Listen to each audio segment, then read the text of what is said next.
I'd like to call to order the Ramsey County Board of Commissioners. Roll call, please. Jebin Singh. Here. McGuire will be a little bit late. McMurtry. Here. Miller. Here. Moran. Here. Zhang will be a little bit late. And Ortega. Aye. Could we stand for the Pledge of Allegiance? I pledge allegiance to the flag of the United States of America and to the republic for which it stands, one nation, under God, indivisible, with liberty and justice for all.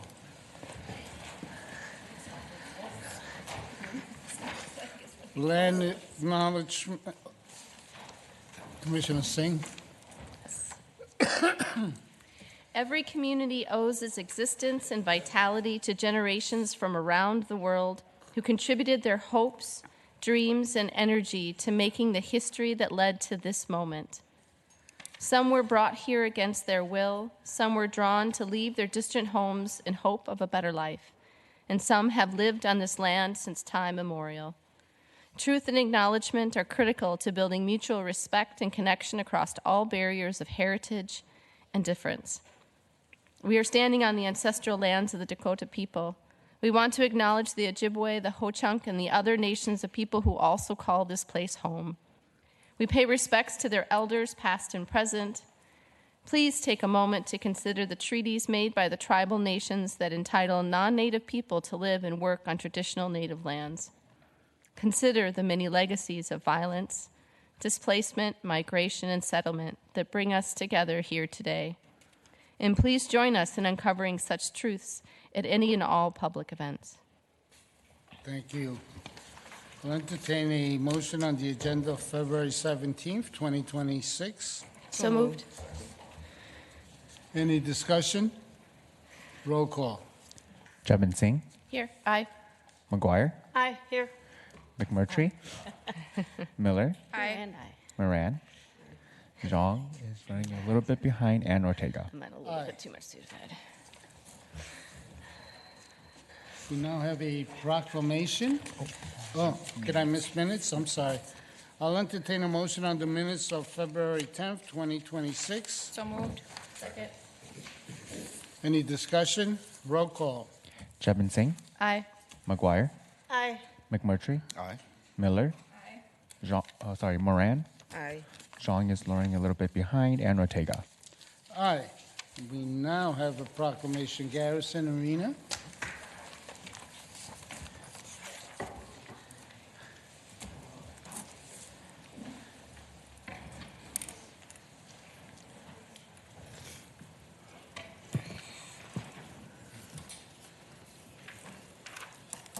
There we go. Oh, yeah. We come up here. Don't be afraid.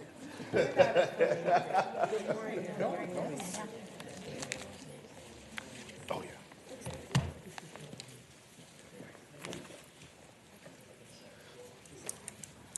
Good morning. We're just getting all set up. This beautiful rainbow of melanin behind me.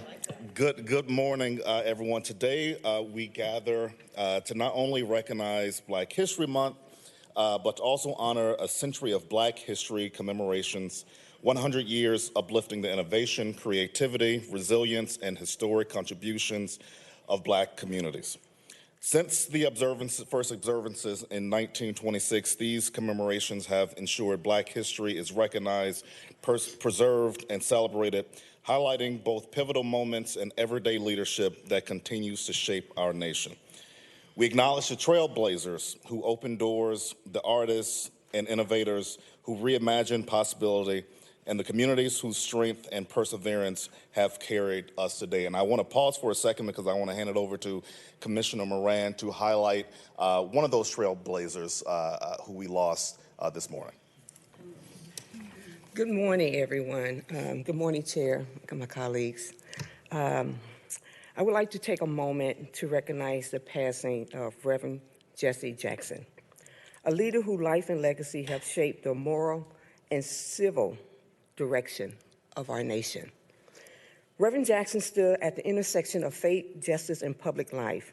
From his work alongside Dr. Martin Luther King to founding of the Rainbow Push Coalition, He dedicated his life to expanding opportunity, challenging injustice, and giving voice to those who too often were unheard.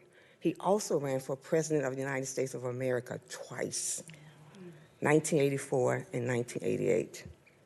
He believed deeply in the power of collective action and in the idea that our nation is strongest when everyone is included.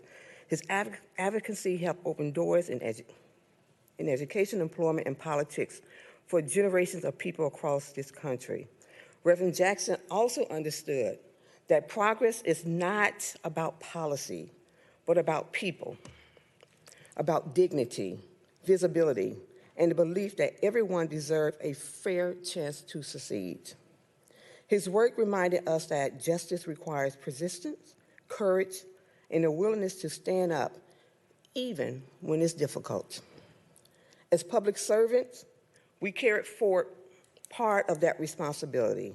We are called not only to govern, but to ensure that our decisions reflect fairness, equity, and an opportunity for all members of our community. Today, we honor Reverend Jesse Jackson not only for what he accomplished, but for the path he helped lay for others. His legacy challenged us to continue the work, to listen, to lead with compassion, and to act with purpose. My thoughts, and I hope our thoughts are with his family, his loved ones, and for all who were inspired by his life. And I did a quick little quote from Jesse Jackson, who said that, especially in this moment in time that we find ourselves in, that America will get better and better. Keep hope alive. Keep hope alive.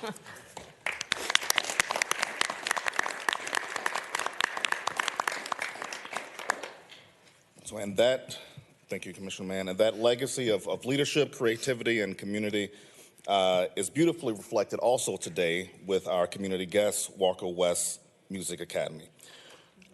Yeah. Walker West creates a music learning community rooted in the African American cultural experience, welcoming people of all ages and backgrounds to explore, perform, and grow through music. Founded in 1988 in St. Paul's historic Rondo neighborhood by Reverend Carl Walker and Grant West, Walker West began with a simple yet powerful vision: to provide piano lessons and a safe haven for neighborhood children. Since then, the Academy has touched the lives of thousands with lessons and experiences that continue to resonate across all walks of life. Now located on Marshall Avenue, its expanded offerings demonstrate music's ability to transform individuals and cultivate a thriving, connected community. Walker West embodies what we celebrate this month: Black excellence, community-centered leadership, and the lasting impact of investing in community and culture to build a more equitable future. And with that, I'll hand it back over to Commissioner Moran to read our proclamation. Thank you, Commissioner. What a beautiful sight here. And thank you all for being here today. So, whereas February is nationally recognized as Black History Month, an observance first championed by historian Carter G. Wilson, who honor Black history, culture, and enduring contributions, and to reaffirm that understanding history is essential to building a more just future. And whereas this year marks 100 years of greatness, recognizing a century of Black leadership, resilient creativity, and achievement that has advanced civil rights, strengthened labor movement, expanded opportunity, and shaped the social and cultural and civic life of communities across the nation. And whereas Black residents and leaders and employees have long contributed to the strength and the vitality of Ramsey County as public servants, educators, entrepreneurs, health professionals, artists, faith leaders, veterans, and advocates. Whereas, oh, there you go, Mr. Walker himself. And Mr. West. Whereas Walker West Music Academy, located in the historic Rondo neighborhood, has for decades provided high-quality music education rooted in their Black American music tradition, cultivating artistic excellence, leadership, and community while preserving and advancing a cultural legacy central to the history of Black America in Ramsey County. And whereas the Ramsey County Board of Commissioners affirms a clear and ongoing commitment to preserving, teaching, and honoring Black history, and to ensuring that the experiences, the contributions, and the truth of Black communities are not erased, minimized, or forgotten. And whereas honoring Black history requires sustained commitment beyond a single month through learning, partnership, and action that expands opportunity, strengthens understanding, and improves outcome for all residents. Now, therefore, be it proclaimed that the Ramsey County Board of Commissioners hereby recognize February as Black History Month and celebrates 100 years of greatness, and be it further proclaimed that the Ramsey County Board of Commissioners reaffirm a commitment to uplifting Black voices and leadership, preserving Black history, and continuing work that strengthens communities, and advances equity across Ramsey County. And be it finally proclaimed that remembering and honoring Black history is essential to the shared future Ramsey County is building. Thank you all. And I would like to take this time to introduce Reverend Walker and Mr. West. Would you like to say something? Yes. Good morning. Thank you, Commissioner Moran, and to all of you, and to the Walker West Board staff, and our executive director that's working with us now. We are just so proud to receive this wonderful award. We will put it up right in the academy where everybody can see it. And thank you so much again for thinking of Walker West. Bless you.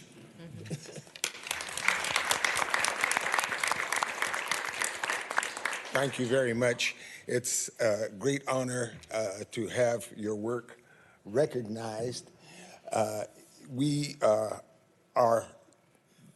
don't expect to be forgotten anytime soon. And we have a lasting legacy. We have community wealth. This is community wealth, and it is everybody's responsibility in this city to protect that wealth and to prosper for all the people. Walker West has always served everybody regardless of who they are. So thank you very much. I'd like to just end, we have some living legacies here, right? And that is always awesome. But I also would like to recognize and acknowledge the work of Deputy County Manager Karen Fressois for her hard work and dedication of making this day happen. So she's not here, but we send our love to her. Thank you. Thank you. Want to take a photo? Little lady, get up here. We can see you. Mary Kay, can you come Mary, Can I get between you? Yes, sure. Yes. I'm going to get between you two right there. Nice. Come in, move in a little bit closer. Okay.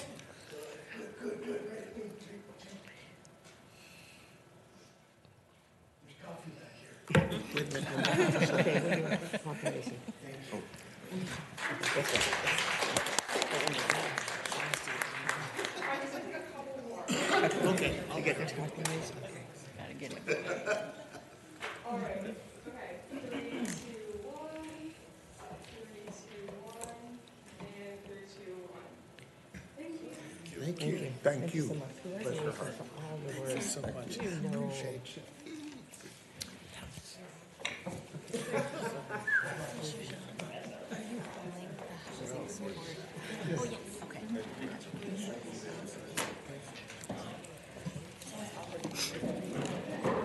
Yeah.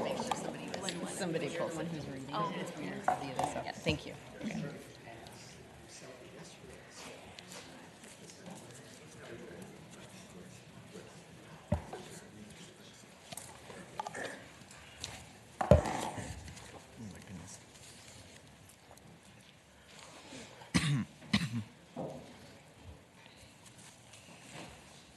Thank you.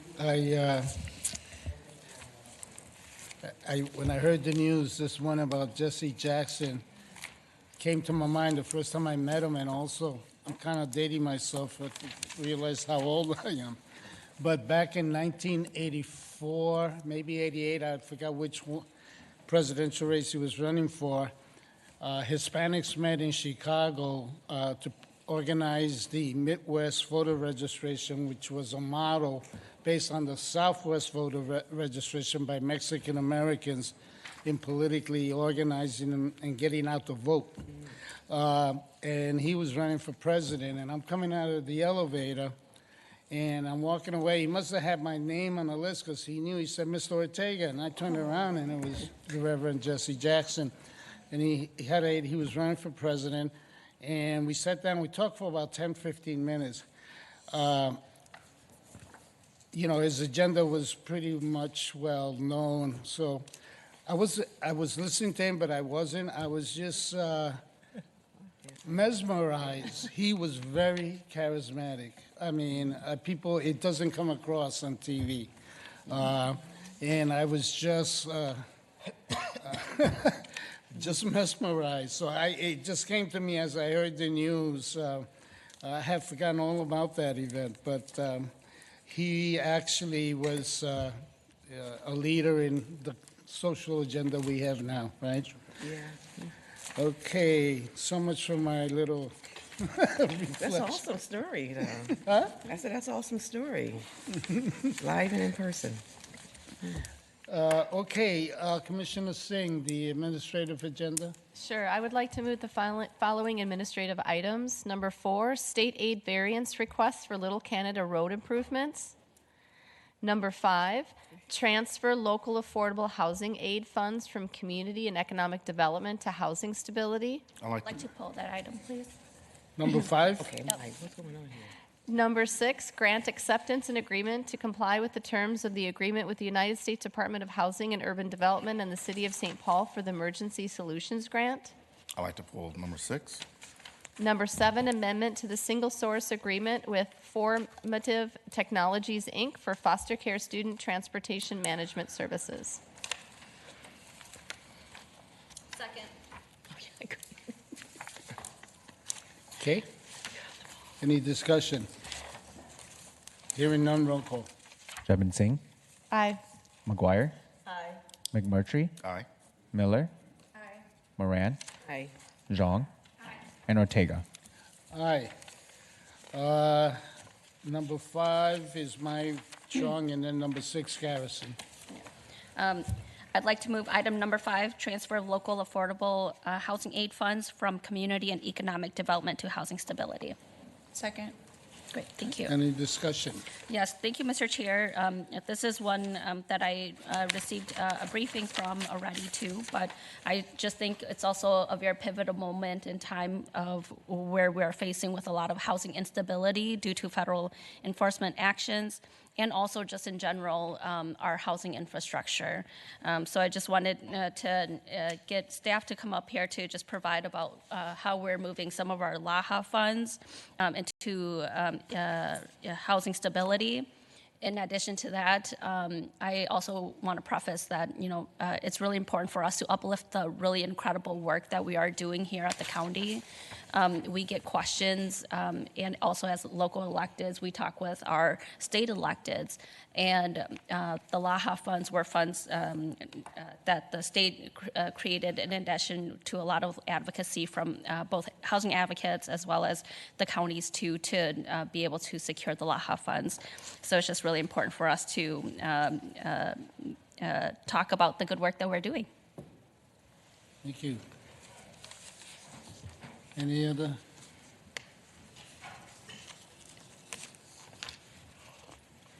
Welcome. Good morning, Chair Ortega and Commissioners, County Manager. Good morning, Chair, Commissioners, County Manager. I'm Lori Pierce, Interim Co-Deputy Director of Housing Stability, along with our new Director, Jamie Wilkins. LAHA, Local Affordable Housing Aid, also known as LAHA, came about in 2024, if I'm not mistaken.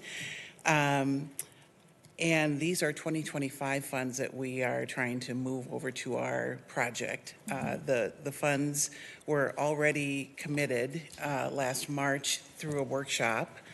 And the funding we received, in partnership with Community Economic Development, Community Economic Development received $15 million, of which they committed 11.5 or so through formal solicitation to various projects.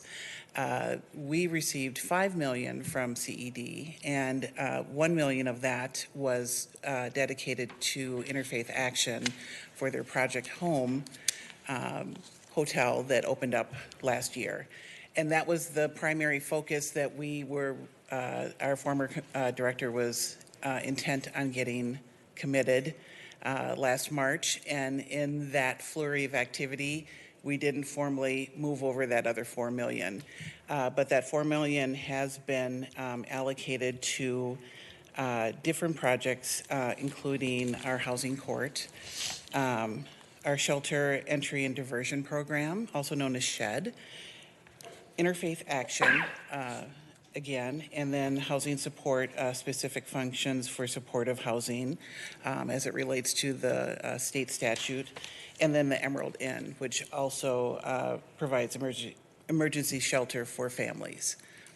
So that money has been committed. However, there is 2026 funds that we will be in conjunction in partnership with CED going to a workshop in April about, and we will have a plan on how we will be utilizing those funds for 2026.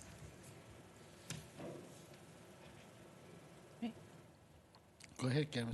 Thank you, Mr. Chair. So just for clarification, are these funds in addition to what was additionally passed in your budget for 2026, 2027? Or are these funds already represented in that budget, or are they additional funds? They are already in our budget. They just didn't get formally moved over to the appropriate project that was affiliated with that budget. Gotcha. So that's why we're back here. The funds were accepted, but the language was so vague that we thought it was best to come back and formally move the funds.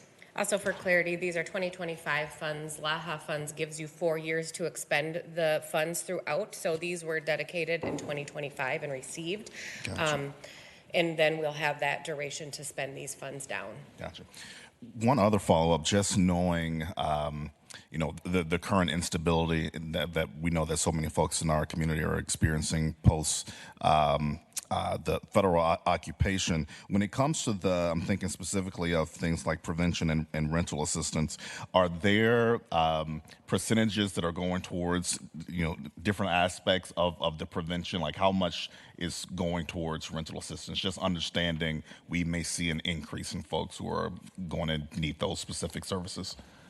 Yeah, Commissioner, thank you for that great question. I have a really big pulse on the prevention. Prevention was not heavily dedicated in the 2025 funds, although there is some leverage and movement there. Eviction court is one of those pieces, but to your point, it's too far to me down the stream. We want to get people before they get to eviction, so we want to look at some prevention. So that 2026 workshop in April, we are going to dedicate more to the pulse of prevention, because right now we have FHPAP funds, and it's just not enough to meet the residents of Ramsey County. Commissioner Singh? Yeah, I just want to follow up on that too. At the end of our last board meeting last Tuesday, we were talking about emergency housing assistance, and it very quickly realized just how confusing and bureaucratic getting assistance from the county can be. And I guess the question I have is, along with these funds and ongoing work that happens for folks who are in either preventing them from losing their housing, whether that's in housing court to make sure that we're, all of the different ways the county is part of that, but then all the ways that we partner with our partners and community who may have greater flexibility.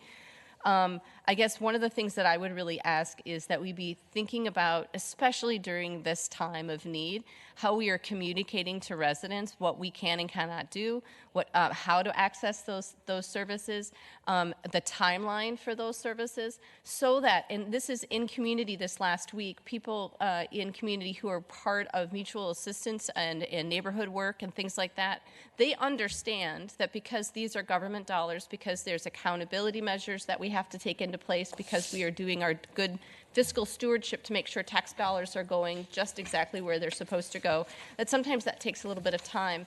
And so that if we can clearly articulate where we are, what link in the chain, the different services we have, so somebody knows for the next 2 months I'm going to have to continue to rely on my informal supports because it's going to take time for paperwork to process at the county, because of just so that we can be very clear as to where and how we fit into these different helping systems would be really helpful for community.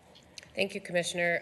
That is wonderful. We have a staff member, Renee Thies, who really works with a prevention group, which is made up of all of the organizations around Ramsey County who do just that work. We're meeting very regularly, keeping our pulse on that. I think along with your point to the timeline, the other piece is eligibility criteria. We really get a lot. The LAHA dollars have restrictions, income guidelines, and things that make you eligible for those funds. So trying to make sure that those messages are clear so that people aren't just applying when they might not be eligible, and reporting them to the right resource to meet that need.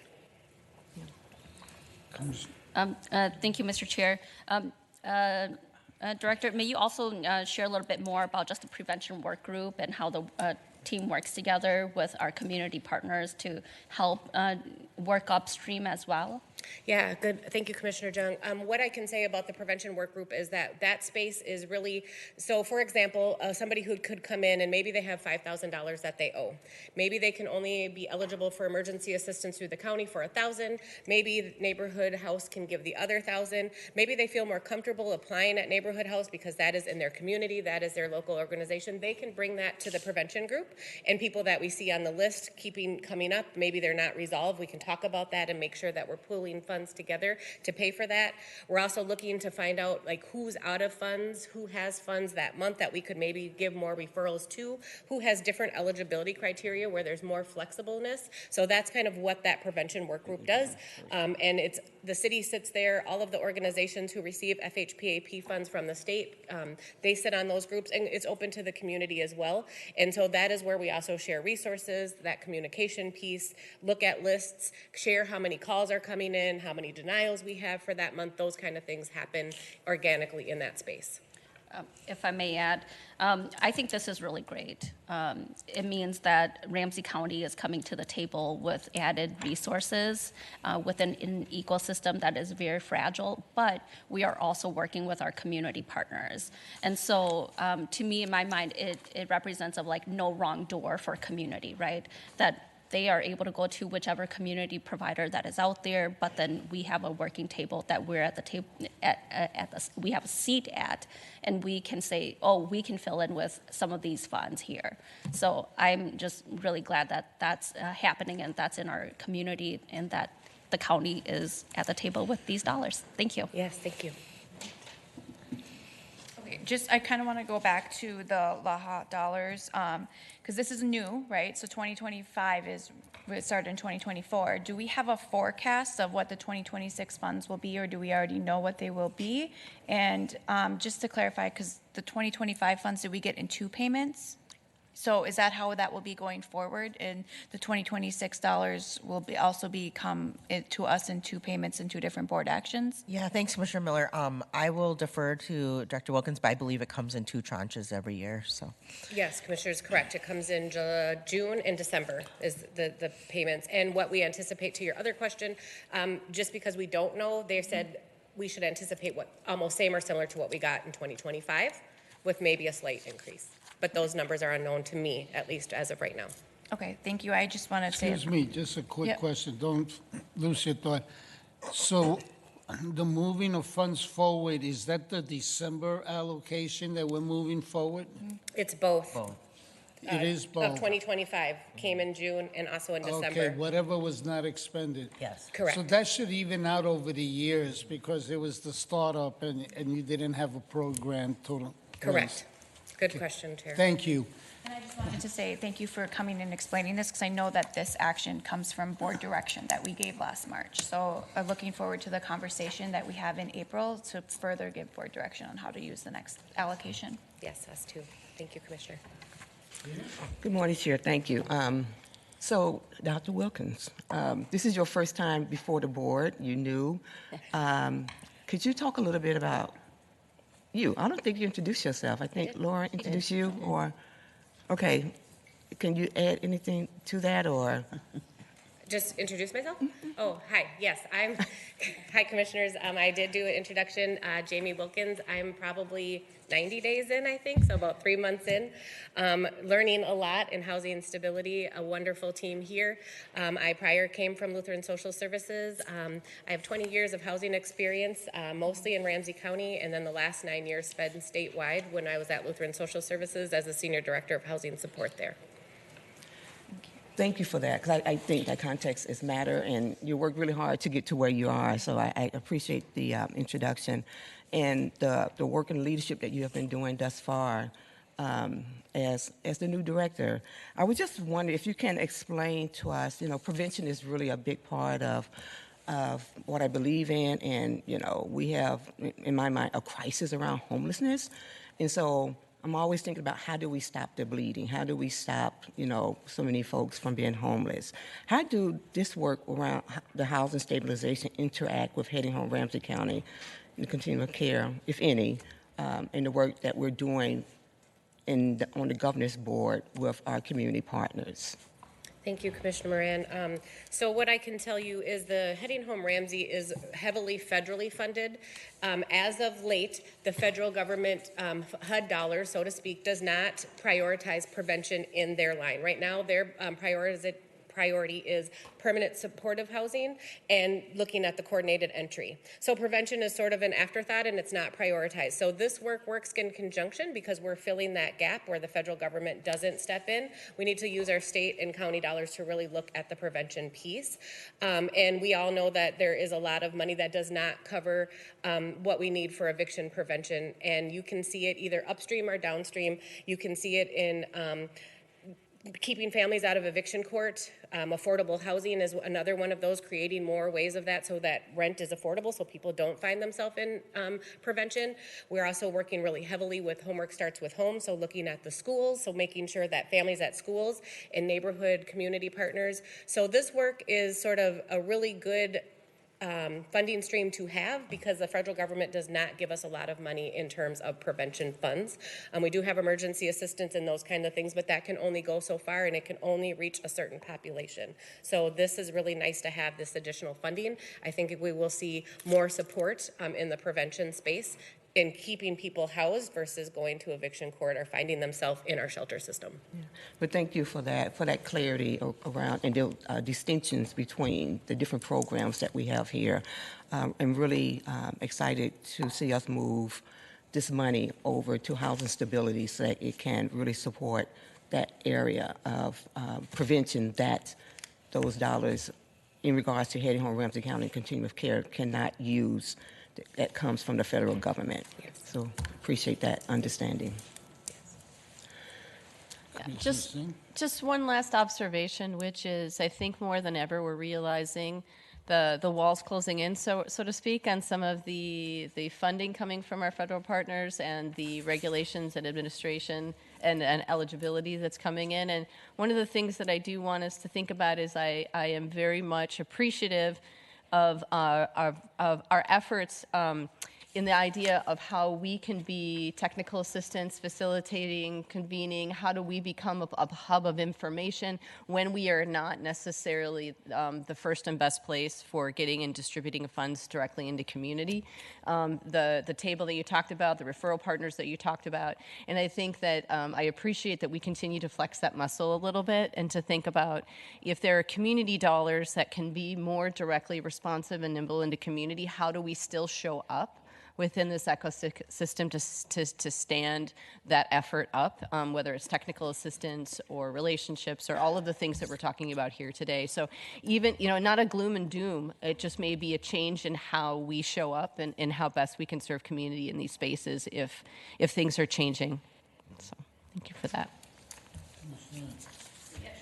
Yeah, I'd definitely like to add a little bit more onto what Commissioner Jevon Singh is also saying. In this moment in time, we're hearing reports about, working class people with jobs, getting detained illegally and being detained for like 2 to 3 months or even more.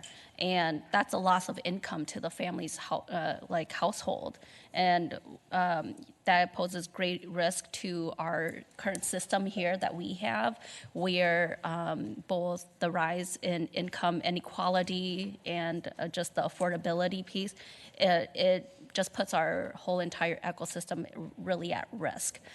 So I just wanted to name that, the federal immigration impacts here has created it's going to create a long-term effect in our community here, where economic mobility, our goal of economic mobility is going to be a lot harder, and that progress that we're trying to track is just going to remain really flat, if not decrease, over time. So I just wanted to name that about the hard, space that we are in, but then also knowing that, in our deep community work that we are in is that, we're going to be doing this together no matter what. Commissioners, those are really good points to point out, and I would just add in collaboration, why collaboration is so important. If we do have eligibility restrictions of being a technical assistant or sitting at the table, our dollars can maybe fill a gap with our eligibility restrictions, which then opens up our community partners to be able to do more work in spaces that maybe programs people can't be eligible for us. So the working class and some of those that maybe don't meet our income guidelines, by us filling that gap will then allow our community partners to be able to use more of their dollars in a flexible fashion. And so that partnership, to your point, is very critical. Go ahead. I guess I just close with saying that, when we look at homelessness and the unhoused and, the shelters and all of those pieces and the struggle that people are going through, especially in this moment in time, and especially with the lack of, we can't say funding dollars that may be or may not be coming our way, these flexible dollars is really necessary as we look at substance use disorder, as we look at mental health, as we look at serving the whole person, the whole family, and whole communities. It's really a timely moment to have these dollars available, and $4 million is it's a good way to really support the whole person. Thank you very much. Thank you. Appreciate your work. Thank you. Thank you. Let's go on. Oh, roll call. Second, please. Or Go ahead. second. I second. Oh, no. Jevon Singh, Aye. McGuire, Aye. McMurtry, Miller, Aye. Moran, Zhang, Aye. and Ortega. Aye. Item number 6, Garrison. Mr. Chair, I move item number 6, grant acceptance and agreement to comply with the terms of the agreement with the United States Department of Housing and Urban Development and the City of St. Paul for the Emergency Solutions Grant. Second. Discussion. Thank you, Mr. Chair. I just wanted to invite, I guess, our Housing Stability team back up again to talk more about this particular grant and a couple of questions that kind of stems from our previous conversation in regards to rental assistance, how this money is going to break down when it comes specifically to rental assistance. I would love to get some feedback there. And the other piece I wanted to get a better understanding is in regards to complying to federal requirements and some of the terms and conditions. Just wanted to get confirmation that the requirements and terms and conditions presented by the federal government under this grant still do align with our values as a county, or if there were any changes that we should be aware of there. Thank you, Chair, Commissioners, County Manager. The Emergency Solutions Grant is through the U.S. Department of Housing and Urban Development, also known as HUD. It's an annual grant that we've had. We share it with the City of St. Paul, I should say, through a joint powers agreement. It actually goes to the City of St. Paul, who then shares it with us. We have had it in our possession, if you will, for, I think this is a 4th year. It's an formulated amount every year that we receive from the federal government, and then we disperse it to subrecipients through a competitive solicitation. It funds 4 different areas, that is rapid rehousing, emergency shelter, street outreach, and homeless prevention. And so providers in the community apply to this RFP that we usually do. We do an annual full solicitation, and alternate years we do a letter of interest for those who have been funded in the previous year. And we have an evaluation team who determines that amount, how it's allocated to those who apply. And what else can I tell you? No, that's all very helpful. The only other thing I had a question was around, we know that, over the last year under this federal administration, there have been new terms and conditions with a number of grants and funding that honestly don't align with our mission, our vision, our goals, our values as a county. And so I just want to make sure that with this grant, we still feel good about those different terms, those requirements, and that there aren't any challenges with us accepting this grant. Commissioner, that is a wonderful question, and there's 2 different types of HUD dollars. We are in constant communication with our county attorneys in reference to HUD COC, which is under heading Home Ramsey. ESG is actually separate and has different, at this time we feel confident that it still aligns with our mission and our values, but we are keeping our pulse on that as well. But it is very different than the other injunctions that you're hearing about from HUD that are on pause right now. This is a separate pot of money that we feel more confident in. I will say to Chair, Commissioners, County Manager, that we worked with the County Attorney's Office to ensure that some additional protective language was inserted into our joint powers agreement. So that has been amended. We made sure that we worked with our partners at the City of St. Paul, and that language is specific to the recent federal activity. So that is new in this new amendment that you see with you. There you go. Thank you, Mr. Chair. Thank you so much for this information. I understand this is a joint powers agreement between St. Paul and Ramsey County. The money flows through St. Paul. Does that mean that it's mainly St. Paul and Ramsey County projects, or does money go into the suburban cities through a different way, or does this money also get used for any of the suburban cities in Ramsey County? I don't know. I don't think we've had any suburban cities of late apply to the funding. It's primarily folks in the City of St. Paul proper. And the City of St. Paul, although we share this with the City of St. Paul, they pretty much give us that money to disperse as we see fit, and we do that with subrecipients in the community. So. Commissioner, I will also add that this is a statewide funding, so the state also does RFPs for ESG funds, which does reach a lot of those, so they have their own ESG grants as well. So then that looks at some of the suburban counties and some of the rural areas. So we're just a small portion of that via City of St. Paul. And so then, Mr. Chair, thank you for that. So then do those cities have to apply themselves, or do they apply, do we as Ramsey County apply with those cities, the suburban cities then, for those statewide grants? Or what if the cities don't have a housing, I mean, some of my cities are pretty small. Some of our cities are pretty small. Chair, Commissioners, it's my understanding that the ESG, Ramsey County, Hennepin County, and there's a third county that are separate with the ESG funding.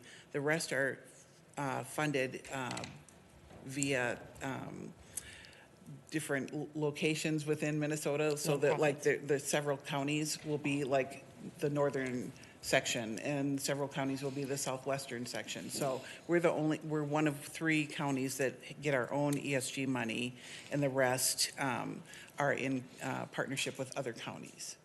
And nonprofit organizations. Okay, go ahead. Yeah, Mr. Chair, Jamie and Lori, I do think that the grants, while they fund maybe organizations that are based in St. Paul, they serve all Ramsey County residents should they need services, if that makes sense. So, organizations like Face to Face or Catholic Charities or, Lutheran Social Services, they're not only serving St. Paul residents. They might be St. Paul-based organizations, if that makes sense. Yeah, So, that helps. yeah. Okay, That helps, thank you.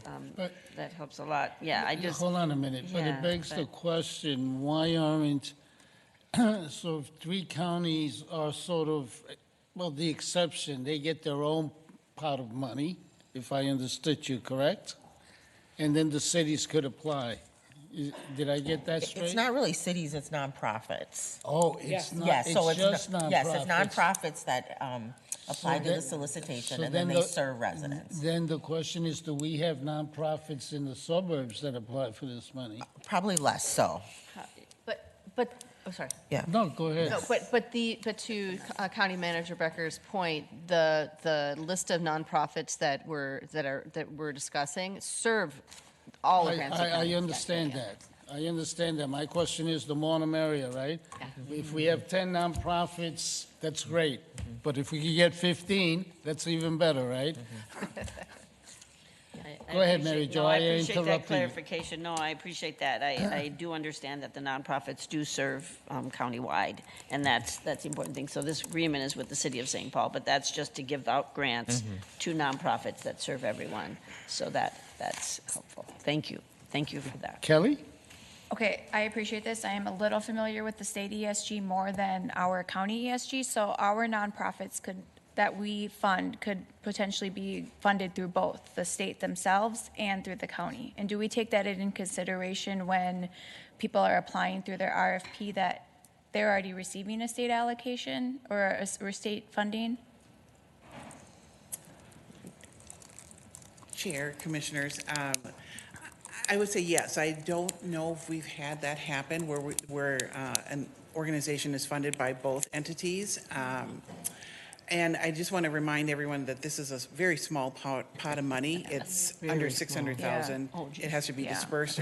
Right now, we have 7 providers that share this pot of money. Plus, there's an admin that we take in, and we share that with our statewide HMIS provider, which is ICA. So it's very, very tiny, and we just try and do the very best we can with it. We try and make it a competitive solicitation. It's evaluated and ranked and scored with a team, internal team in Ramsey County that includes community members and funds those different priorities. Thank you. I really appreciate that. And I appreciate you mentioning the competitiveness and the RFP process and also how it's ranked and scored and, the follow-up with it as well, that there are reporting that they have to report to us and outcomes and goals that they have to make, because I think that's really important to say, to let people know that it's not just dollars we're just giving away. We follow those dollars and we follow up and we evaluate those. Right, Chair, Commissioners, HUD is very, very strict in the dollars that they provide, and so there's reporting, there's auditing, monitoring, all those things have to happen annually. So we adhere to all of those. For a small pot of money. Right. That's right. Yeah. I just want to say that because I'm familiar with that. Yes, thank you. Rena? So for clarity, this is a joint agreement between St. Paul and Ramsey County, and so for $594,000. And so I get why the focus would be on organizations that are located in St. Paul who do serve folks statewide, because it is, St. Paul is going to want to fund St. Paul, and that makes sense to me. It just makes sense. And just to clarify, Suburban. Commissioner, That doesn't, I'm just joking. it's not specific just to St. Paul, as County Manager mentioned. It's any organization within Ramsey County. It just so happens that most of our applicants are usually in the city. While the chair's away, I'll just wrap us up here. I do believe you can apply for both, but like many grants where there's a state and a local component, there's a very distinct reporting mechanism, so there's no double dipping. And I think what I really appreciate about the COC then in that case is it's the coordinating entity. So very similar to when I used to work with the Workforce Board, people had to ask for your sort of endorsement as they applied for those funds so that you could understand where were all the moving parts in the ecosystem. So I think that's one of the benefits of the COC being a Ramsey city endeavor as well. So thank you for all your work today. County Manager, if I can just add to that, an example of that could be if you're getting outreach funding or rapid rehousing funding, for example, that might be, you might get state because you're in partnership with somebody that does outreach. So maybe you need to come to the county or the city for the rapid rehousing dollars. But those questions are very much in the ranking and asked in the application, so there is no double dipping, and that you're not getting funded by both the state and the county, for example, for same or similar work. Mr. Chair, thank you. Just because our county manager mentioned COC, and I know it's in our documents, but it's for the continuum of care, Yes. and that's managed. It's managed by us or by? Yeah, we're the administrative entity for the Ramsey County and St. Paul COC, which is called the Continuum of Care and Heading Home Ramsey. Lots of names. Lots of names. Thank you. I just wanted to make sure everybody viewing us would know what COC was. Thank you. Thank you again. Thank you. Roll call. Chapin Singh. McGuire. McMurtry. Miller. Aye. Moran. Zhang. And Ortega. Aye. Legislative update. Thank you, Mr. Chair. Give the legislative update. It's on behalf of our legislative team, which includes Commissioner Moran, and we are a small but mighty group now. We meet regularly, and want to thank Jolie Wood for her helping with this report. So, as we have all been hearing, the 2026 legislative session starts today at noon. There will be special House and Senate floor sessions honoring former Speaker Melissa Hortman and her husband Mark, who were assassinated, as we know, on June 14th last year, as well as Senator John Hoffman and his wife Yvette, who were wounded that same night. There will be spaces to observe the sessions in the Capitol and online. So if people are wanting to view that, they're able to do that. And just, of course, I know that the son of Speaker Hortman and her husband will be speaking as well.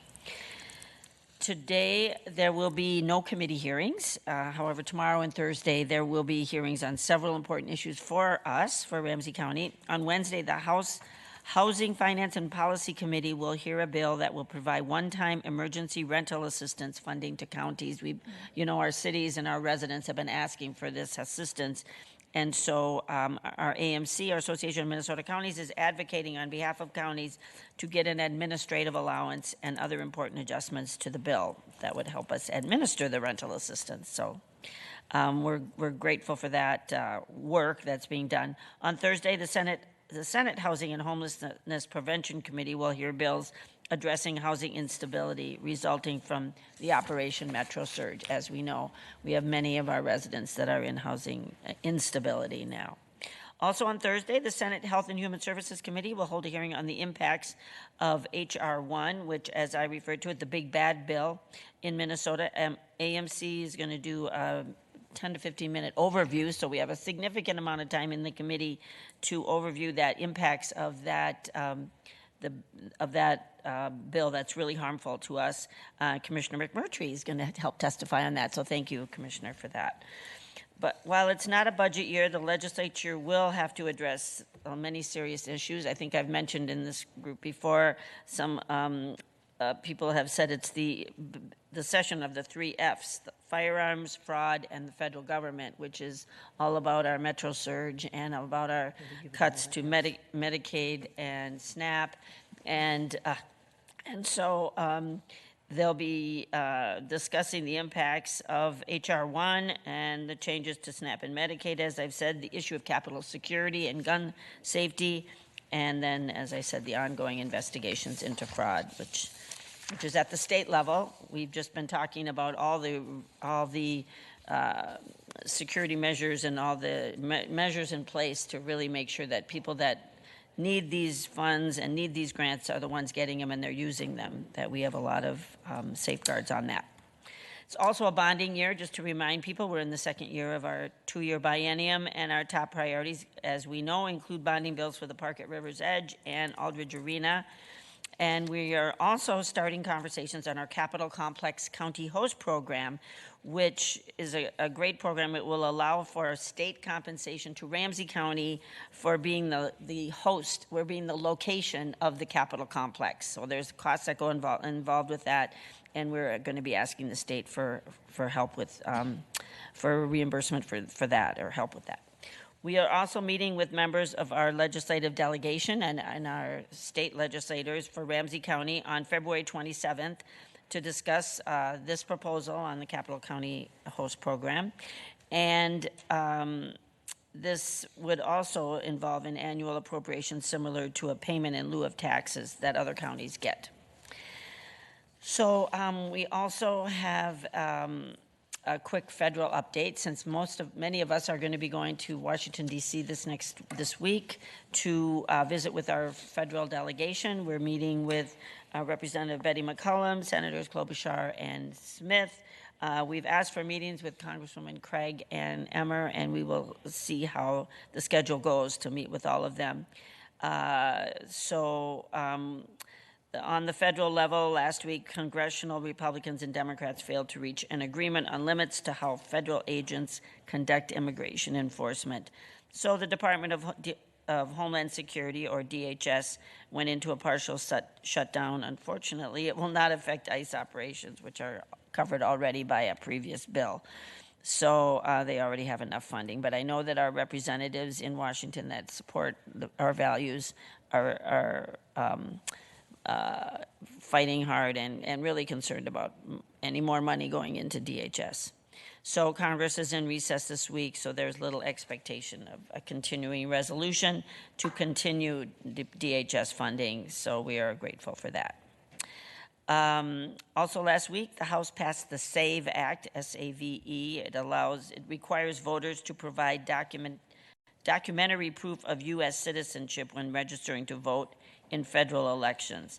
The House passed it, but there doesn't seem to be a path in the Senate, so we're grateful for that, that there's no path in the Senate for that.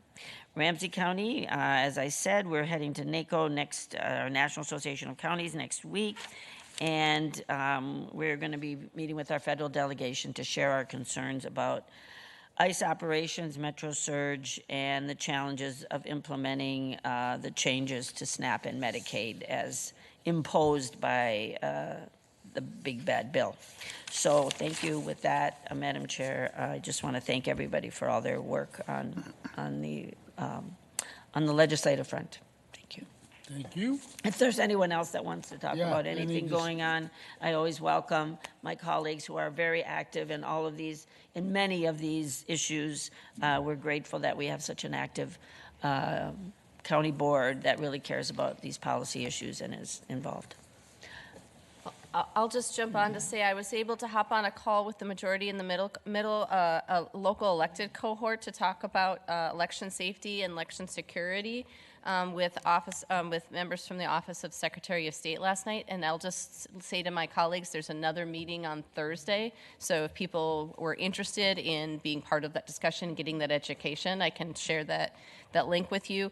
But the biggest thing that in talking about the SAVE Act, it would be regardless of the policy implications of which would be horrible in my opinion, but the counties, the burden on counties and states to be able to implement such a change would need tremendous amount of on-ramping. It goes all the way down into the DMV and how we backlog in getting such documents created, that the actual implementation is not feasible within this election cycle in any stretch of the imagination, just because of the timeline and the level of degrees of government re-pivoting across all sorts of things to happen. So one of the assurances was that given the legal challenges to such actions and how there has been success in slowing down just things that are not pragmatic, even just on the setting aside policy and desires, the idea that there is some comfort level in the fact that there's almost no plausible reality where these changes could be implemented in any kind of timely fashion for the current election cycle. So I just want to share that is something that while all of this is chaos making and I think complete inefficient use of any of our time, that the throwing the sand in the gears, so to speak, and the slow churn of bureaucracy sometimes does have its upside.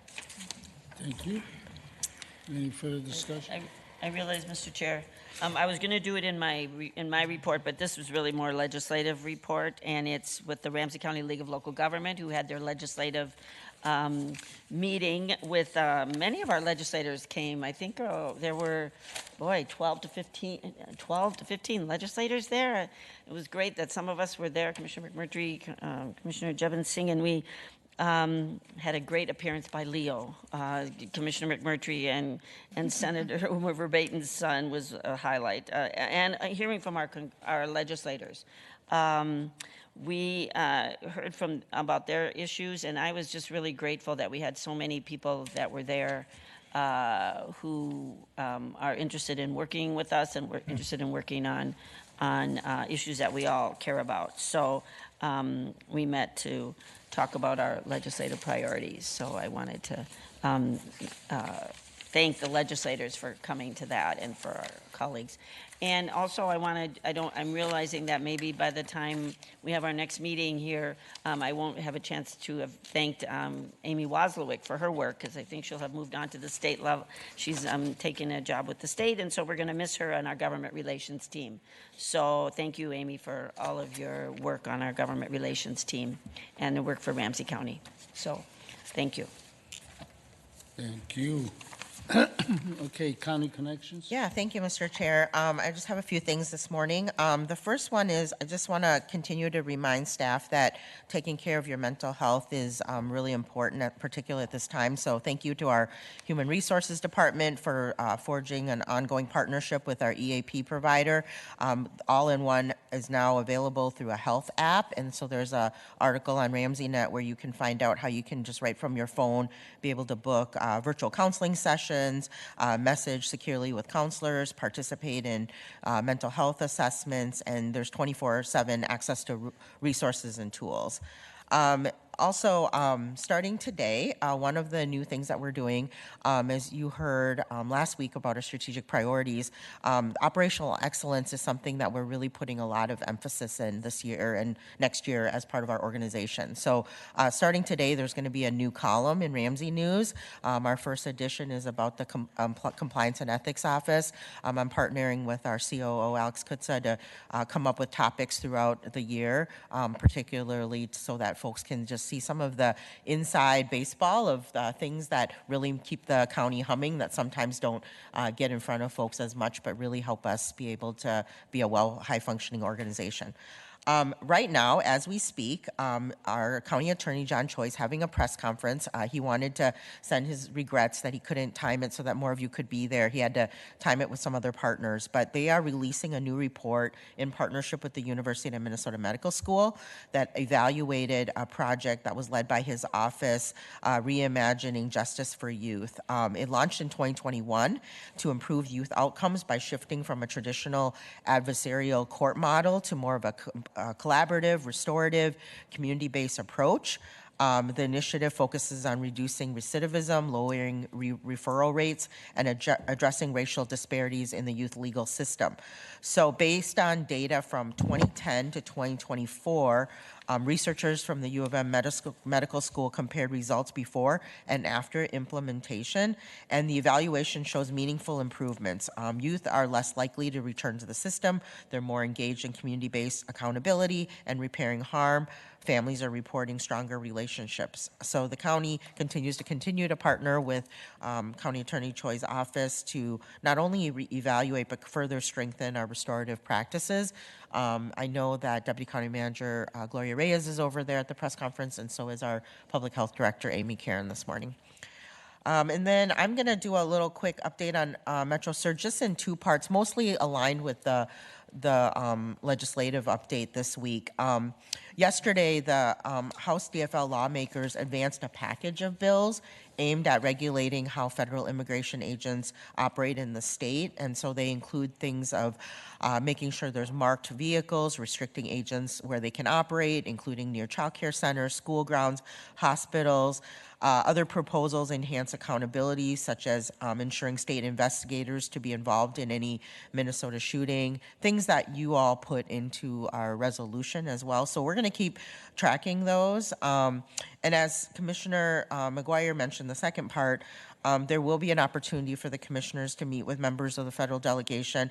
I have drafted a letter for you to provide them per your request of me in that February 3rd resolution about impacts to Ramsey County. So I'll be sharing that with you all today before we bring it to DC. And we'll be sharing that while the operations may be changing in its impacts. The harm continue to remain in our community today. Ramsey County continues to absorb significant challenges as we work to stabilize families and rebuild trust. We need federal partnership to strengthen community supports and that aid recovery and expand mental health services, and certainly to advance bipartisan immigration reform that addresses underlying policy gaps. And so I look forward to sharing that memo with you all before we bring that to Washington this week. So. Thank you. Thank you. Let's move on to outside board and committee reports. Rena, do you want to begin? Sure. Okay. Let's see here. Last week I was able to attend the St. Paul Children Collaborative Board meeting, which is a collaboration between Ramsey County and the City of St. Paul and our school board, along with a community-based organization who are all working together to improve outcomes for children and families across the city. The collaborative focuses a lot around early childhood development, school readiness, and ensuring families are connected to resources they need to thrive.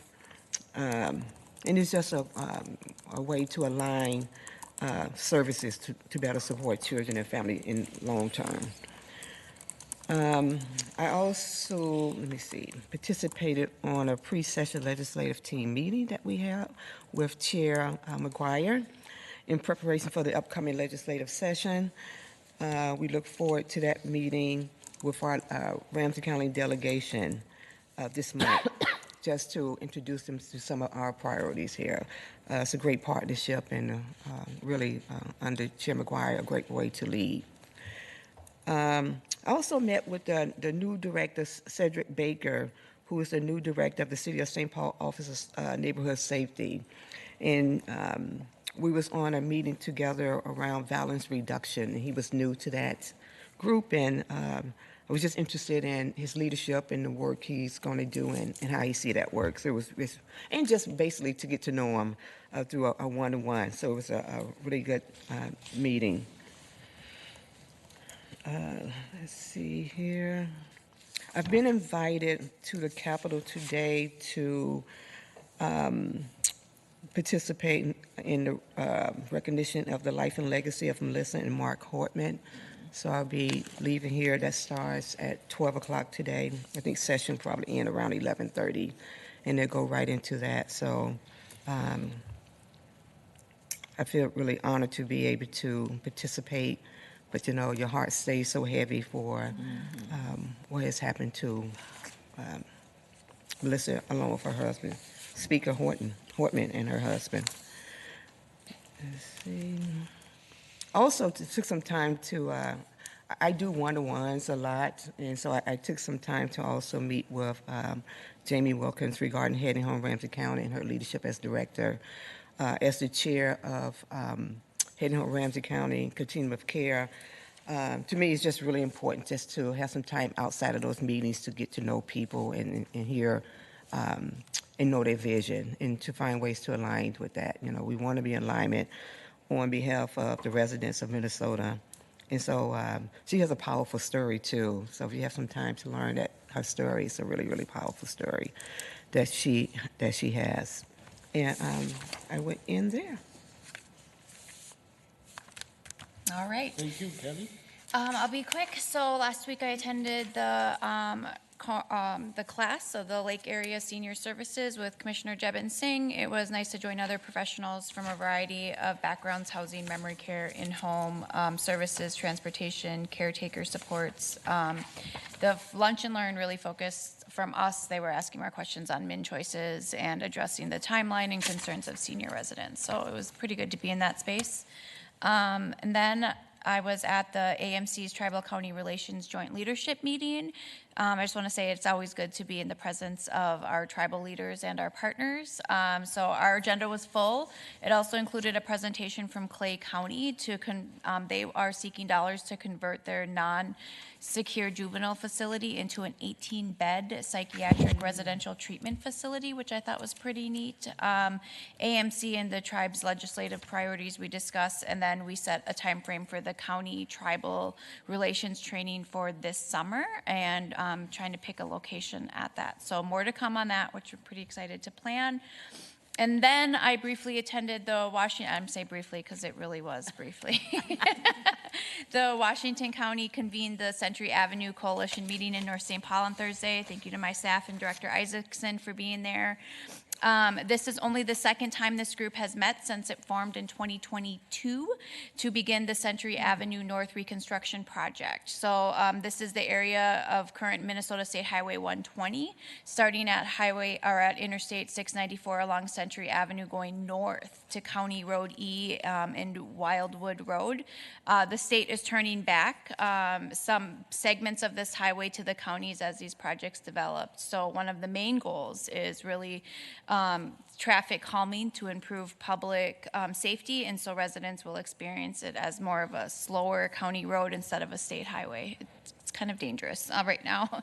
The preliminary design and environmental documentation was presented, along with the Metro Transit giving an update on the new Bronze Line and the inclusion of Metro micro proposals as part of the project. So the goal is to start construction in 2030, which sounds so far away, but in transportation projects, I guess it's only next week. And then just a fun little note, I did attend the Roseville boys in-house basketball tournament, partly because my son is also on the team. And they took home the championship, so congratulations to the Hoosiers. Yeah, so I just thought that was pretty cool to see. But with that, I will end and meet you. Well, your son is a constituent. So Well, he is a constituent, and if you saw their team picture, all of them are Giants, and then there's him, the shortest one on the team. Garrison. Thank you, Mr. Chair. Just want to highlight a couple of things from last week. Last Wednesday, I had a few meetings. One, I was able to attend the Greater MSP board meeting since I sit on that board representing Ramsey County. It was a good conversation, I think, especially coming off of our meeting from last week. One of the things that I wanted to really convey to that group in particular, that consists of a number of corporate and philanthropic partners, was my disappointment in their silence or some of their lackluster commitments in the midst of what's been happening with the federal occupation. And so I appreciate being allowed to get that space and get that time to share my thoughts and my disappointment, and continuing to urge them to do more, that as we enter this next phase of federal agents leaving our community, now we are dealing with the remnants of what's to come, and the immense impacts that's going to have in our community. And so I think that it was a really good conversation. It was good to hear from some of the folks in that room, and I think this is something that I will continue to hold them accountable around, because it's so important that as we see a coalition of entities come together, whether it's the work that we're doing on the government side of things, or just the immense amount of work that our community is doing every day to show up, that our corporate partners and philanthropic partners are also at that table. So more to come on that. I also had a chance to meet with the St. Paul Public Schools Superintendent, Dr. Stanley, just to chat through, honestly, a lot of the implications on our students that this occupation has had, the thousands of students who have left school and are now doing virtual learning, and just the impact that that's going to have on them for years to come. And so we talked about the mental health piece of this, and one thing that I wanted to share with Dr. Stanley was ways that, even though we don't directly impact the work they're doing at the school, inside the schools, it's still important for the county to show up as a partner, especially knowing that a lot of the things that our students are dealing with outside the walls of the school touch the work that we do here at the county. And so we discussed potential opportunities, especially knowing that they're providing mental health resources for the students, to look at potentially how we can help out with the parents at St. Paul Public Schools. And so whether it's, figuring out ways that maybe we can include our mental health outreach vehicle at any of their school events, or make sure that we have tabling with the different resources that we offer at the county, so that parents know of those different services. Just ways that we can continue to partner with the school district. So looking forward to continuing that partnership over the next few years. And then the last meeting for that Wednesday, I had a chance to meet with the Rice Larpenteur Alliance Executive Director, Kim O'Brien, as well as two small business owners along Rice Street, the owner of The Perfect Coffee and the owner of Nanny's Jamaican Kitchen, to discuss the business challenges that they have experienced due to Operation Metro Surge, and how we could potentially move forward. And so it was great just to hear from them and to be able to understand some of the resources that they have been leveraging, and how we can share that more broadly to folks in the community. I know that this is something that's really impacted businesses, especially seeing that we have a number of immigrant-owned businesses along Rice Street. This occupation has really hit their businesses really, really hard. And so I would, one, encourage folks to continue to go and support your local businesses, because we really want to make sure that they stay open. And two, it was really encouraging to hear them talk through their commitment to staying in their community, to doing whatever they can to give back to their community. That's something I think is just indicative of a lot of these small businesses, that even in the midst of these tough times, they're constantly thinking about how they can continue to help out those within their community. So really great meeting, and looking forward to continuing that conversation on how we can support our small businesses throughout the county. And then the last thing I'll highlight is this past Saturday, in the midst of everything that's been happening, something that really did my heart some good was the Little Hands, Big Hearts Kids March that happened in my neighborhood in Como Park.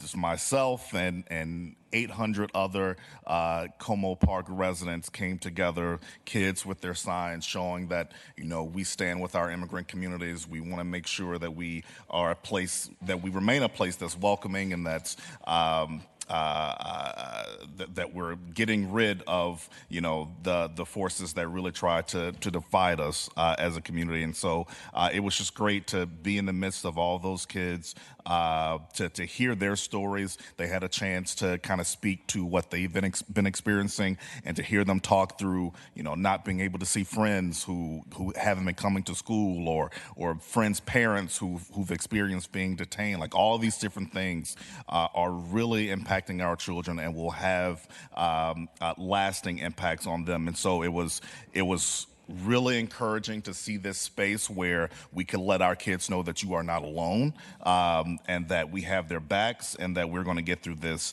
as a community. And then the final thing is, as Commissioner McGuire mentioned, is that this Thursday I'll be speaking along with AMC during the Senate's Health and Human Services Committee, just discussing the impacts that H.R. 1 will be having on counties, especially as it relates to Medicaid and SNAP funding. So that's it. Thank you. Well, it's been a busy time, and I know we're going to be gone for a couple of weeks, so I'll try to condense this as much as possible, and if I don't say something that was really important to community, I apologize. I will just say I had the honor of doing a welcome to our new employee orientation last week. It was in person, and I think it's so very important to continue to realize that we as a county, as an enterprise, as a team, that we continue to uphold and center all of our work on our mission and our vision and our goals and our values, and to make sure that all of our team members, regardless of where they are working, understand that is what guides our work. And it was great to see new faces and their talents being added to Ramsey County. And part of that is, I will just say, I was also at the Consortium of Lake Area Senior Services, and part of our work is being accountable to the feedback that we get from community. And there was a question, I was able to get an update from our Elder and Disability Services connections around the turnaround for our min-choices assessments, and that for those who are 65 plus, according to the latest reports, it is within a month, which is getting closer and closer to where we want things to be. But the experience of some of the providers in there still had the impression that we had a months-long waiting list. So I'm not sure if where that disconnect is, but I encourage us as the county to continue to close the gap between reality and perception.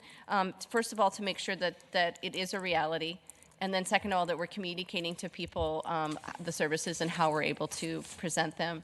I also want to say, as far as that sense of accountability and our commitment to organizational excellence, I was able to attend, along with county finance leadership and the Office of the State Auditor, that we met for our final 2024 year-end financials and audit findings last week. Ramsey County received an unmodified opinion for our financial statements and almost all of our federal programs. This means we had a clean audit and received the best opinion that an auditor can provide, confirming that we follow all of the rules and had sufficient controls in place. In 2024, we had 4 written findings from the auditors, and I will just say, for an enterprise this large, that's like stellar. This is less than any recent year, and demonstrates the hard work many did around the county to address prior year audit issues and ensure we do our financial work at the highest standard. And I just want to say, I'm going to do a little editorializing here. There are also some verbal notes just to say, hey, these aren't worth finding, but we're just going to let you know because you guys always want improvement. And there was something it's insignificant enough, but to our COO, Alex Kutzi's point, she was like, but this is a point of pride. We're going to get this right, and was just diving into the details for something that didn't even rise to a written finding. Which I just want you to know how hard our team is working to make sure we have an impeccable audit and financial standing. All of this will be published later this month at the county website, and more details will be shared. And the 2025 year-end audit was kicked off, so we hope to have all of that done. So that's that information. I already mentioned the time that I was in with the majority in the middle and working on conversations with all of our advocacy groups in community who are concerned about the safety and security of our elections, making sure that they're local and fair and accessible. I appreciate that. It educates us, and all of those voices go with us. I want to give a couple of heads up on events that will be coming in the future, which is on February 26th, the NAMI Annual Research Dinner will be going on, and on February 22nd, the Friends of the Library Breakfast at Midland Hills will be going on. So those are two groups that I'm very passionate about, and if you want to support them and learn more about them, I encourage folks to attend.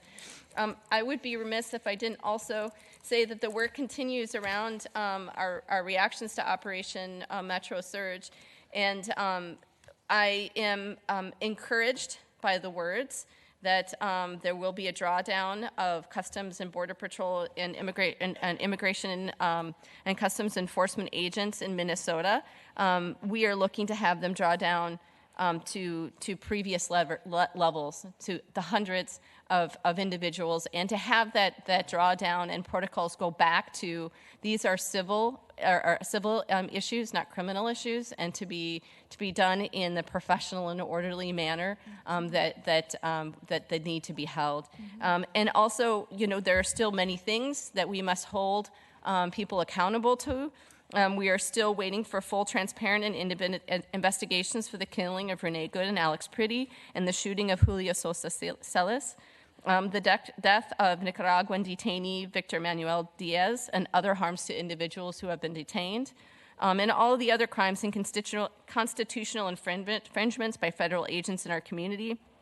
We are still waiting for immediate due process for all individuals who have been detained, the release of children unlawfully detained, and reunification of families. And I will say that I have increasing concerns over the talent being lost from the U.S. Attorney's Office and the focus away from fraud and other crimes, including drug-related crimes, that are true challenges to the safety and security of our community, and this divergence of focus to this occupation is appalling. And so as we go into NACO, we'll continue to ask for comprehensive, if we go to DC, to encourage our congressional delegation to pursue comprehensive federal immigration policy reforms that protect our borders while providing clear, consistent pathways for immigrants, refugees, and asylum seekers.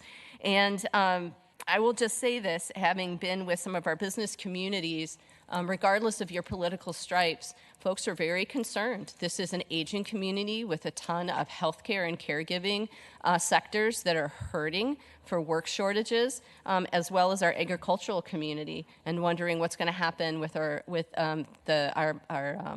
folks who come here to work specifically to help with our food supply. So these are really important issues. They still very much weigh on us, and I continue to encourage community members to share their experiences, especially as the immediate sense of fear hopefully draws down and you find a safe place to exert your voice and to tell your story, that our ears are open, and we want to have everything that's happened here acknowledged and documented, and we will continue to advocate for whatever we can do to recover. Thank you.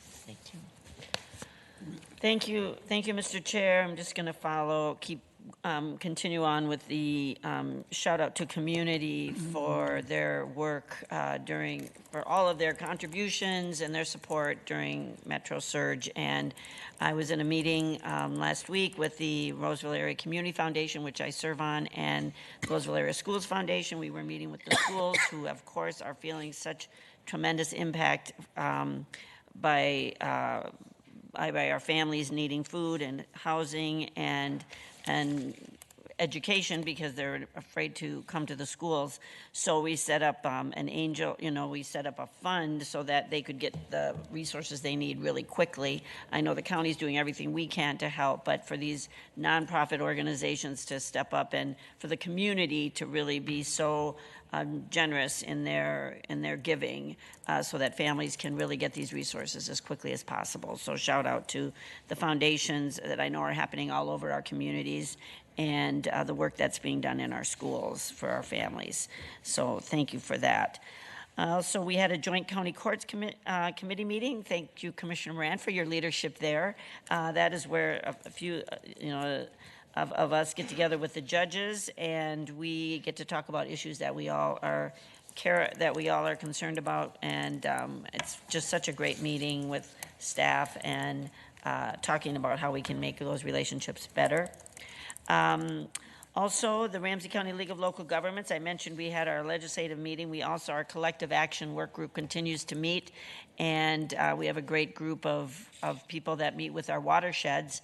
We're concerned about our water being safe and clean, and it's about the chloride that is being put on our streets, and so we're looking for ways to manage that. It's not lost on me that our focus is on reducing ice in our communities with our chloride and reducing ice in more ways than one. Just a few upcoming, before I go to that, we had a futures meeting, which is a group of counties from the Association of Minnesota Counties from around the state, and we talk about issues that are upcoming and that are things that we should be thinking about. And we had a great presentation from the Department of Corrections on jail inspections and enforcement, and then we heard from the sheriffs on their ideas on jail enforcement and perspective. So stay tuned, because I think these conversations will be coming to the larger AMC membership, is how all of us counties are dealing with our state and the jail rules. So I know we've had conversations at Ramsey County around that. So that is futures. Upcoming, we have St. Anthony Village continues to have their listening sessions on immigration enforcement concerns. So they'll be doing one tonight from 4:30 to 5:30 at the St. Anthony Village City Hall. Members are invited to come and share their concerns. Tomorrow morning, Roseville Area Schools is having their local government meeting. This is where they invite all the levels of government that have any connection with their school district, and it is city, county, state, and we will be meeting at the middle school in Roseville tomorrow morning from 7:30 to 9, where we'll tour the middle school and hear their the impact of the current immigration enforcement on the school district. So thanks to Roseville Area Schools for having that meeting. City of Little Canada is having their volunteer appreciation event tomorrow night. Many thanks to all of the people that volunteer in Little Canada. And then the Suburban Ramsey Family Collaborative is having their Joint Powers Board meeting tomorrow, yes, which Commissioner Jebin Singh sits on. And then my last comments are going to be around our, as we all know, we're in Olympic week. I forget how little I can get done when I'm watching the Olympics, but we have a number of people, and I'm not going to get them all, but that have actually roots in Ramsey County. I know we were always celebrating the amazing work of Suni Lee, who was a Ramsey County resident. We have, I know there's a number of Minnesotans on the women's hockey team. There's a woman who plays for the Frost, and she grew up in Roseville, and her family still lives in Roseville, and it's Lee Steckline, and she's the daughter of Rob and Linda Steckline, who live in Roseville, and they're friends of mine, and I've been watching Lee and her journey through the hockey programs and the hockey teams in Minnesota. So she plays for the Frost and is now going to be playing for gold medal in the Olympics on Thursday night, I think, is when she'll be playing. So congratulations to Lee and the entire the U.S. women's hockey team. Also, you've been hearing a lot about Jessie Diggins, who's continuing to win medals. And for those of you that may not remember, Jessie Diggins and her family were really helpful supporters in getting our snowmaking and our park at Battle Creek that Ramsey County manages for our cross-country skiers. And we have continued to have snow and continued to have events at Battle Creek because of the snowmaking and the resources we got from the legislature. And it's for all of our school teams in the East Metro area. It's a great facility. Kudos and shout out to our Parks and Rec, Mark McCabe and his whole team that really keep that park. I know hundreds of people use it, and they would not be able to be skiing these days if it wasn't for the snowmaking that we have there. So just want to give a shout out to Battle Creek Recreation Area and the snowmaking that Ramsey County owns, and to Jessie Diggins for her great work in helping us promote that at the legislature, and for her continued contributions and continued successes at the Olympics. So thank you. Sean? Thank you, Mr. Chair. I'll try to keep this brief. I just wanted to share that at the St. Paul Children's Collaborative, we also received a report from St. Paul on how the operations were going with online school. Some schools have just seen a tremendous amount of students opting or families opting for online learning, and have also named that, putting together an online virtual option has been very difficult, and it's like the bare minimum of like the experience that our children could be receiving in schools. In addition to that, they have had to tap into their own funds to be able to deliver food to families. So we know that their budgets are going to be stretched to the districts, the St. Paul School District's budget is affected as well. And furthermore, I wanted to add that on Wednesday, I, as a part of a local progress member, we delivered a letter to Governor Walz to ask for a eviction moratorium. This has already been passed via resolution by the City of Minneapolis and the City of St. Paul unanimously. Well, at least in St. Paul, it was unanimous in asking for the governor to do this, because that's the power that only he can have for the eviction moratorium. And that helps to ensure that families are able to stay safely in their homes, and also not stress about the impacts that households are feeling from loss of income. As well as asking that he use or pull together resources to help families and businesses during this eviction moratorium phase. And I also wanted to just comment about the announcement about the end of the Metro surge on Friday, when that was announced in the morning. Exactly right after that, even in the afternoon, like there were still reports of like enforcement officials like out in community. One instance where I found in Minnesota here was where where agents were dressed in plain clothes and pretended to have a car problem and go ask for a neighbor's help, and then they detained him as he came outside to help someone with the car issue that the enforcement agent had. This is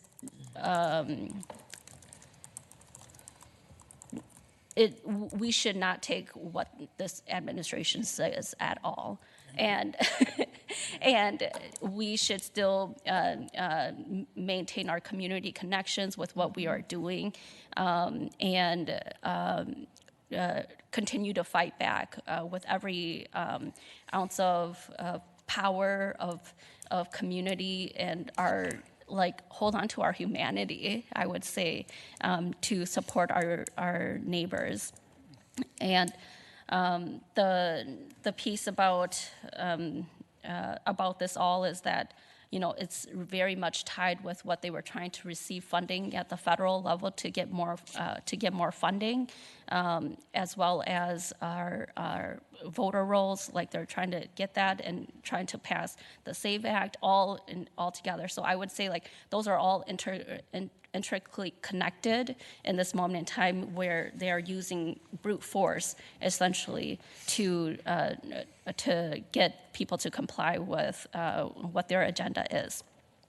So I want to read what the release, the response and community has been, and amplify them.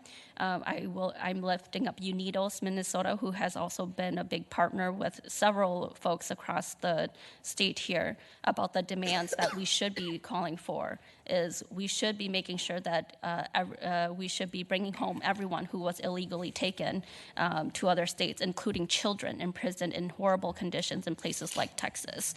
And just a report about a 2-month-old being detained there. drop charges against peaceful constitutional observers and prosecute ICE and federal agents for illegal practices during the operation, and stop the full funding for an ICE agency that has proven and violated and has been unaccountable. They have so many, again, reiterating that they are in contempt of the courts and have violated so much more than any agency has in their entire span. Support for the small businesses and workers who are facing hardship, evictions, and closures because of the tax on our states. And then, of course, no new increased cooperation between local enforcement and ICE, also known as the 287G agreements. And reaffirming that for Ramsey County, we do not have these agreements because they are unlawful. And then finally, to add that, they have a process to contact and work with our local law enforcement through judicial warrants, through us posting publicly about who we have in our detention centers. They are just choosing not to follow those paths. So I just wanted to state this to reaffirm for our residents that we stand with them. The board action that we took still stands in place, that there are no new coordination or collaboration. There is already a clear process, and that's those judicial warrants. So with that, Mr. Chair, I will yield back my time, but just wanted to uplift this work that the surge is still very much going on. Thank you. Well, thank you for saying that, because I was going to start off my comments by saying I'm a doubting Thomas. I don't believe the search is over, number one. You're going to have to show me. And I was hearing the governor and so forth. I got chills. Hopefully it's political posturing, and that's something that they believe. Because if you're on the ground in the community, you know it's not over. And thank you for bringing that up. And Garrison, I want to thank you for your comments with the corporate sector, because, it's easy to everybody sort of relax and get off the hook. And we got to let them know, because they're not on the ground either. And they don't know.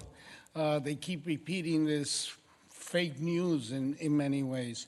So I just want to thank you, both of you. So we got to stand strong, and we are as close to the ground as it gets. I mean, I've had discussions in the community, and I tell them I don't believe it. I'm a doubting Thomas, and it's going to take a lot to persuade me. So thank you. Moving forward, we have Mai Chung, you're chairing the Housing Redevelopment Authority. And then we're behind schedule in terms of the Audit Committee, that's chaired by Commissioner Singh. And then, and that's not all of us, it's just a couple of us. And then at 2 o'clock, we have a closed meeting on the sale of 160 East Kellogg Building. Mr. Chair, just Yes. a quick, I know we're on time. I just got a note. We have staff watching us, and so actually it turns out that Lee Steckline's sister works for us in Ramsey County. She's in the Division of Fiscal Services. So Jill Steckline works for Ramsey County. It's the sister of Lee Excellent. Steckline, the Olympian. Congratulations. So I just wanted to let people know that we have people watching us all the time. And last but not least, this is the start of the Chinese New Year, the Lunar New Year. Yes, And it's a point that I want to mention is the year the fire horse, and fire melts ice. Thank you. I like that. Okay, we are adjourned before anybody raises their hands.